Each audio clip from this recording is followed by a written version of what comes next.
Halo sobat semua, dalam video ini saya mau membahas berita tentang pernyataan Pak Wamendagri tentang 3 dop baru di Papua yang terlepas dari Provinsi Induk, Papua. Beliau bilang provinsi baru ini hadir demi kesejahteraan masyarakat Papua. Papua ding ding ding ding ding ding. Itu aku. Oke, mari cek di berita. Saya baca beritanya tuh di nasional.tempo.com. Judulnya Wamendagri _2 3 dop di Papua demi kesejahteraan masyarakat Papua. Oke, jadi menurut beliau kalau 3 provinsi ini hadir untuk kesejahteraan masyarakat Papua, juga untuk mempercepat pembangunan. Berarti mungkin waktu masih di Provinsi Induk, masyarakat Papua belum sejahtera. Kira-kira begitu tuh kalau dibalik premisnya. Ya kan, bukan? Oke, lanjut.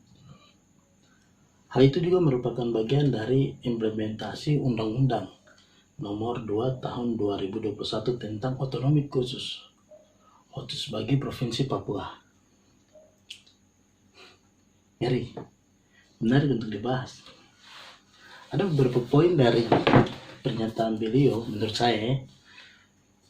Dengan hadirnya 3 provinsi baru di Papua, yakni Provinsi Papua Selatan, Papua Tengah, dan Papua Pegunungan, maka yang pertama masyarakat Papua akan sejahtera. Mari kita berharap demikian. Ada percepatan pembangunan. Pak Wamendagri menjelaskan kondisi geografis Provinsi Papua begitu luas, sehingga mempengaruhi laju pembangunan yang berbeda antara wilayah pesisir dengan wilayah pegunungan. Hal ini yang menurut beliau ketimpangan kesejahteraan dan pembangunan infrastruktur di berbagai sektor. Oke.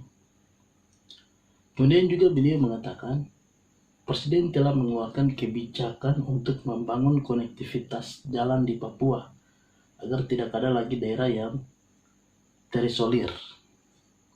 Akses ini penting mengingat selama ini wilayah pegunungan banyak mengandalkan transportasi pesawat, termasuk saat mengangkut logistik.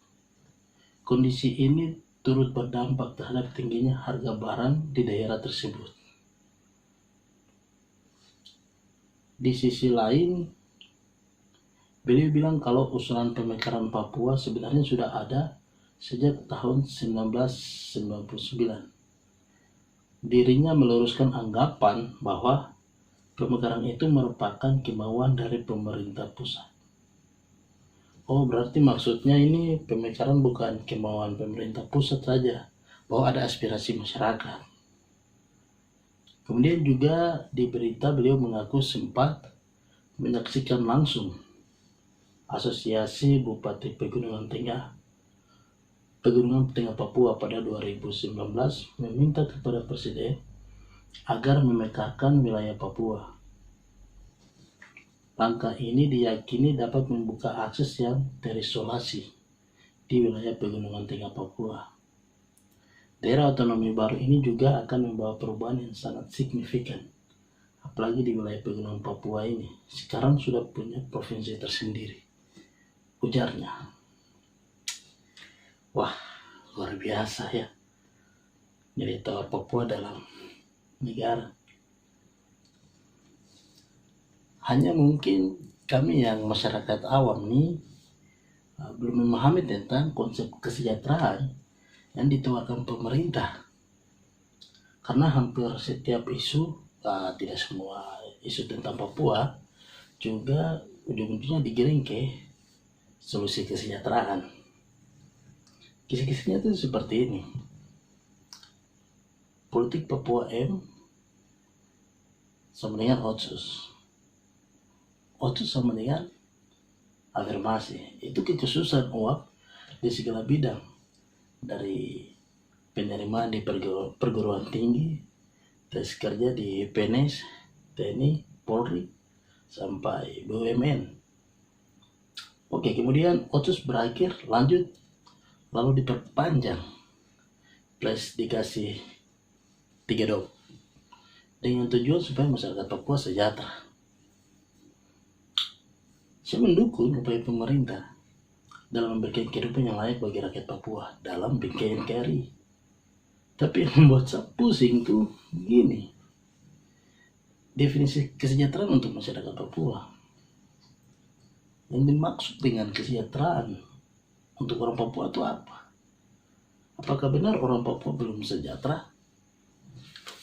Kalau benar, kenapa orang Papua belum sejahtera?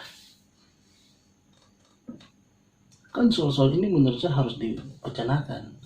Kemudian harus dari pemerintah atau lembaga apapun itu yang bertanggung jawab mendefinisikan untuk memberikan pemahaman terhadap masyarakat Papua tentang kesejahteraan di Papua menurut pemerintah.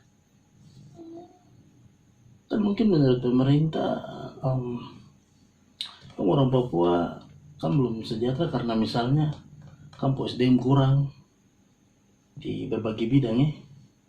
Di bidang-bidang strategis, misalnya guru, orang Papua kurang, dokter, orang Papua kurang, insinyur, orang Papua kurang, kan belum mampu buat tahu, atau kan belum sejahtera karena kan punya rumah masih dari gabah-gabah, atau kan belum sejahtera karena kan punya jalan belum diaspal, juga mungkin kan belum sejahtera karena kan kekurangan gizi, atau apapun itu yang menjadi konsep kesejahteraan untuk kami orang Papua.